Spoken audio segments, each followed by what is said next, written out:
নাটক শুরু। ভাবি, তুমি বিয়ে করে এসেছো প্লাবন? একজন ভালোবাসার মানুষ একজন ভালোবাসার মানুষের ভালোবাসার স্বীকৃতি দিয়েছেন। এটাকে যদি তোমরা বিয়ে মনে করো তাহলে আমি বিয়ে করেছি। এ বাড়িতে তোমার জায়গা হবে না। কেমন দিলাম? যে অ্যাক্টিং দেখাইছেন, অন্তর্বর্তীকালীন প্রেমিকা হয়ে আমি থাকতে চাই না। কিভাবে থাকতে চান তাহলে? কিরে তুই এখানে?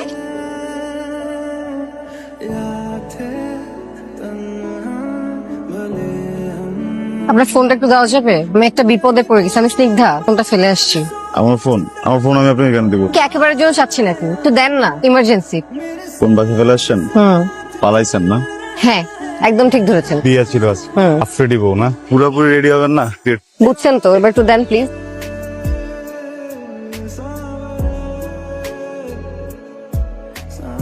কি হলো? ধরলো না। বয়ফ্রেন্ড? আমার বয়ফ্রেন্ড নাই। বয়ফ্রেন্ড যদি না থাকে তাহলে পালাইছেন কেন? কার সাথে পালাইছেন? আপনাকে কেন বলতে হবে? কিউরিওসিটি। নিজের সাথে পালিয়েছি। কেন? আপনি একটু বেশি প্রশ্ন করছেন না? আপনি উত্তর দিলে পারেন না? এটা বললেই তো পারেন আপনি। মনে করেন এমসিকিউ বলে দেন, বলেন না প্লিজ, কেন পালাইছেন বলেন না। বাসার থেকে জোর করে একটা জোকারের সাথে বিয়ে দিচ্ছিল, তাই পালিয়েছি। বান্ধবীকে ফোন করছিলাম ওর বাসায় থাকা যাবে কিনা, ধরলো না। ভালো হয়েছে আপনার ফ্রেন্ড আপনার ফোনটা ধরেন। ফ্রেন্ডটা বললে তো আপনি ধরা খেয়ে যেতেন না। আপনি বাড়ি থেকে পালাই সোজা ফ্রেন্ডের বাসায় গেছে। এটা 5 বছরের বাচ্চাও বুঝবে ফ্রেন্ডের বাসায় থাকতে। আপনার সব ফ্রেন্ড থেকে খোঁজা শুরু করে তো খুঁজে পেয়ে যাবে। আপনার পরিবার আপনাকে ধরে ফেলবে না? তাহলে কি করবো? আজব, আমি আপনার সাথে কথা বলছি কেন? সরেন। এই যে হ্যালো, এই যে নাম ভুলে গেছি, একটু শোনেন না প্লিজ একটু। কি বলবেন বলেন? নাম মনে পড়ছে, দেখেন দিকটা। স্নিগ্ধা। ওই হইলো আমার কাছে না হাসু আইডিয়া আছে। কি আইডিয়া? আরে গুড আইডিয়া। আপনার আর আমার দুজনের প্রবলেম তো সেম তাই না? তাই নাকি?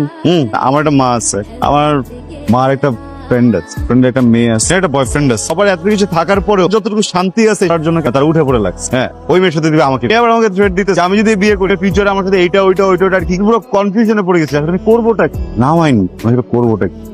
কি করবেন? আপনার কি হবে নাইতে থাকি? তাই আপনি কি পাগল? আমি কেন থাকবো? আমি আপনাকে বিয়ে কেন করবো? কথাটা আগে শোনেন, আগে হাই পড়েছে।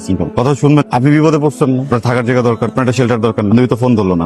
আপনি ফেক ওয়াইফ হয়ে আমার বাসায় থাকবেন, আসল না, বুঝছেন না? আপনি শুধু বাসায় যে বই নাটক করবেন, আমার মা আমাকে বিয়ে প্রেশার দিবে না, আর আপনার থাকার জায়গা হয়ে গেল। কিন্তু আমি এমনি ইউএসএ চলে যাই, আপনার মধ্যে কিছু গোছাই নিলেন। আপনি ইউএস যাবেন কেন? এই খাঁচাটা ভাঙার জন্য। আমিও চট্টগ্রাম চলে যাব, একটা চাকরির ব্যবস্থা করে ফেলবো। সব ডিল তো মনে আছে তো? সব মনে আছে। নাটক শুরু। ভাবি, আপা নাটক শুরু।